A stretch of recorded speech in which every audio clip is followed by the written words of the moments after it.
अब आपको हम देश की आर्थिक राजधानी मुंबई ले चलते हैं। मुंबई के अंधेरी लोखंडवाला मार्केट में जेम्स ग्रुप ऑफ कंपनी ने सिक्योर शुभकामना आपको। आज नई चीज की शुरुआत हुई है। मुंबई के अंधेरी इलाके में बहुत पॉश एरिया है। क्या कुछ कहना चाहेंगे? आज इनॉग्रेशन हुआ आपके ऑफिस JMS सिक्योरिटी का, तो क्या कहना चाहेंगे? मुझे बड़ा अच्छा लग रहा है। मेरे सपने भी थे कि मुंबई में मेरी ऑफिस है और यहाँ से कुछ बड़ा करने का मुझे मौका मिलेगा। अभी जैसे मैं लक्ष्मण सर से बात कर रहा था, तो जो मेरे सपने उस टाइप से इन्होंने मुझे बात की। हमने कहा कि जैसे मैं बनारस जैसे शहर में काम करता हूँ, लखनऊ जैसे शहर में काम करता हूँ, मिर्जापुर उधर पूर्वांचल के जो छोटे शहर हैं उसमें हम काम करते हैं जी। तो वहाँ पे मैं देखता हूँ कि जैसे किसी के पास कोई सपना ही नहीं। ऐसा लगता है कि आप एक जिस लेवल पे हो उसी लेवल पे आपको बहुत बड़ा समझते हैं, लेकिन मुंबई जैसे शहर में आने के बाद लगता है कि आप किस लेवल पे हैं जी। क्योंकि यहाँ पे जो आप समझते हैं उससे कई गुना लोग आगे हैं। उनकी सोच, उनके बात करने का तरीका, उनके विजन, ये सब आगे है। तो जो मेरे सपने, मुझे लगता है कि जो मेरे सपने, उस सपने को अगर कहीं से पूरा किया जा सकता है तो मुंबई जैसा शहर है। तो ये सिक्योरिटी की ही ऑफिस नहीं है, ये हमारी इंफ्रा है। जैसे हम बेसिकली रियल इस्टेट से जुड़े हुए हैं जी। तो हमारी JMS जो कंपनी है वो रियल इस्टेट में बड़ा काम करती है, as a builder, as a contractor. Education का मेरा बड़ा काम है पूर्वांचल में, सिक्योरिटी का काम है, प्रॉपर्टी का काम है। ऐसे कई सेक्टर में हम काम करते हैं। एक प्रोडक्शन हाउस भी है, क्योंकि भाई कुछ बहुत सारी प्रतिभाएं ऐसी हैं कि जो अपनी इन्वेस्ट करती है, तो प्रोडक्शन हाउस भी चलता है। तो मिला जुला के काम और बड़ा कैसे हो, लोगों को रोजगार कैसे दिया जाए, देश के लिए क्या किया जा सकता है, उसी पे एक कदम आगे चढ़ने के लिए बनारस से मैं मुंबई का सफर तय किया हूँ। सर, सुरक्षा की बात करें तो आज लगभग सुरक्षा की बहुत अधिक ज़रूरत है। चाहे वो घर की सुरक्षा हो, चाहे बिल्डिंग की हो, चाहे आम आदमी की हो।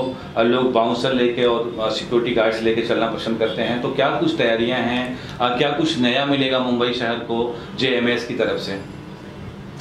हमारा शुरू से उद्देश्य रहा है जो काम का जैसा बेस होता है उसको मेंटेन रखना।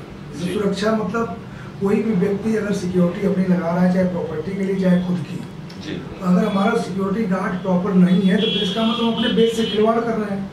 तो इसका सीधा सा असर पड़ता है उस कंपनी के ऊपर जो कंपनी अपने बेस को मजबूत नहीं रखती है। तो रोटी, कपड़ा और मकान के साथ साथ हमारी कंपनी शिक्षा, स्वास्थ्य और सुरक्षा पे भी काम कर रही है। शिक्षा भी चल रही है, सुरक्षा भी चल रही है। स्वास्थ्य के लिए भी बच्चों को बाहर भेजा गया पढ़ने के लिए। जैसे भी पढ़ के आते हैं तो मेडिकल में भी हम एक कदम अपना रख रहे हैं, क्योंकि जीवन में हमने बचपन से ही सुना था कि रोटी, कपड़ा और मकान, ये 3 चीज़ें होती हैं जो इंसान के जीवन में सबसे महत्वपूर्ण भूमिका निभाती है। लेकिन उसके बाद जब मैं बड़ा हुआ तो मुझे लगा कि रोटी, कपड़ा और मकान के साथ साथ शिक्षा, स्वास्थ्य और सुरक्षा भी बहुत जरूरी है। पूर्वांचल में शिक्षा की बात करें तो शिक्षा के बड़े चेहरे हैं आप सब, आपका परिवार। तो ऐसा कुछ प्लान मुंबई में भी किया हुआ है कि इन फ्यूचर कुछ? आया हूँ, अभी तो आपके सामने ओपनिंग हो रही है, तो यहाँ की चीज़ों को देखने से, करने से धीरे धीरे समझ में आएगा। स्टेप बाय स्टेप चीज़ें बदलती जाएंगी। बहुत सारे लोग मिलेंगे, बहुत सारे पहले से संबंधित भी हैं, सबसे जुड़ के कुछ ना कुछ नया करने का ही तो यहाँ पे प्लान हो रहा है। क्योंकि मुंबई में भाई लोखंडवाला मैं बचपन से सुनता था, मुझे क्या पता कि ईश्वर और माता पिता की कृपा से मुझे लोखंडवाला में ही ऑफिस खोलने का मौका मिलेगा। मुंबई तो बहुत बड़ा है, कहीं भी खोल सकते थे जी। लेकिन अगर लोखंडवाले में मैं आके अपनी ऑफिस खोला हूँ JMS की, तो कुछ न कुछ बड़ा करने का, भगवान का जो भी हो तो वही करवाएंगे सर। प्रोडक्शन हाउस की बात करें तो चांद के पार चलो 2, इसका भी पोस्टर आपके ऑफिस में लगा हुआ है। तो क्या स्टोरी है इसकी, चांद के पार 2 की क्या स्टोरी? तो हमारे डायरेक्टर और राइटर ही बताएंगे, लेकिन हमने कहा ना कि प्लानिंग स्टोरी मतलब क्या प्लानिंग है, कब तक फिल्म रिलीज होगी? चल रहा है, जल्दी चीज़ें सामने आएंगी, आपके सामने आएंगी तो उसमें बात करेंगे। शूटिंग वगैरह इसकी कहाँ कुछ प्लान आपने किया है, कहाँ शूटिंग करेंगे? बनारस में भी करेंगे, मुंबई में भी करेंगे। अब तो मुंबई घर बन गया तो मुंबई से तो सारी फिल्में ही बनती हैं, लेकिन हम बनारस को भी माननीय मोदी जी और योगी जी इन लोगों के द्वारा बनारस काफ़ी आगे जा रहा है, तो इसकी शूटिंग बनारस में भी होगी। चलिए एक बार फिर हम JMS सिक्योरिटी की बात करते हैं। कैसे लोग आपसे जुड़ें और उन्हें किस तरह का लाभ मिलेगा? चूँकि यहाँ बहुत पॉश एरिया है, जुहू, अंधेरी, विलेपार्ले, जिस एरिया में ऑफिस है, इसकी हेड ऑफिस खुली है, तो अपने आप में एक बड़ी बात है। तो क्या कहना चाहेंगे? देखिए, जेएमएस सिक्योरिटी का मेन उद्देश्य है कि मैक्सिमम रोजगार पैदा करना, क्योंकि मैं बनारस में एक पॉलिटिकल लेवल पे भी बिलोंग करता हूँ। मैं चोड़ापुर का नेहरू प्रमुख भी रह चुका हूँ। तो जब मेरे पास लोग आते थे रोजगार मांगने के लिए, तो मैं सोचता था कि कहाँ से इतना रोजगार मिल रहा है। तो एक दिन मेरे दिमाग में आया कि क्यों ना सिक्योरिटी का काम शुरू करूँ, क्योंकि एक लगभग 10,000-15,000 की जॉब तो मैं ऐसे ही क्रिएट कर दूँगा। तो जब सिक्योरिटी का हमने रजिस्ट्रेशन ऑल इंडिया का करवाया, पसारा का लाइसेंस लिया, तो उससे ये हुआ कि जब भी कोई रोजगार मांगने आता है तो उसको मैं बोल देता हूँ कि अगर कोई इंजीनियर नहीं है, अगर वो टीचर नहीं बन पा रहा है या टेक्निकल नॉलेज नहीं है, तो उसको मैं बताता हूँ चलो ठीक है भाई, नहीं कुछ कर पा रहे आगे सिक्योरिटी ज्वाइन करो। तो उसमें भी जैसे फौज में भर्ती होती है उस टाइप से हमारे पास पूरी टीम है फौज की, जो उसकी हाइट चेक करती है, उसका चेस्ट चेक करती है, पूरा एकदम फौज की तरह भर्ती करके वो करते हैं। मतलब आपने बताया कि बेस जिसका है सिक्योरिटी कैसी दे रहे हैं, कोई बड़ा पेट लेके चला जाएगा तो अपनी सुरक्षा करेगा, तो दूसरी करेगी। मतलब सारी चीज़ों पे ध्यान दिया जाए। मतलब बिल्कुल जो शारीरिक रूप से फिट हैं, अच्छे हैं, स्मार्ट हैं, वही लोग यहाँ पे काम करेंगे, लोगों के साथ रहेंगे। और अपने दर्शकों से क्या अपील करना चाहेंगे सर?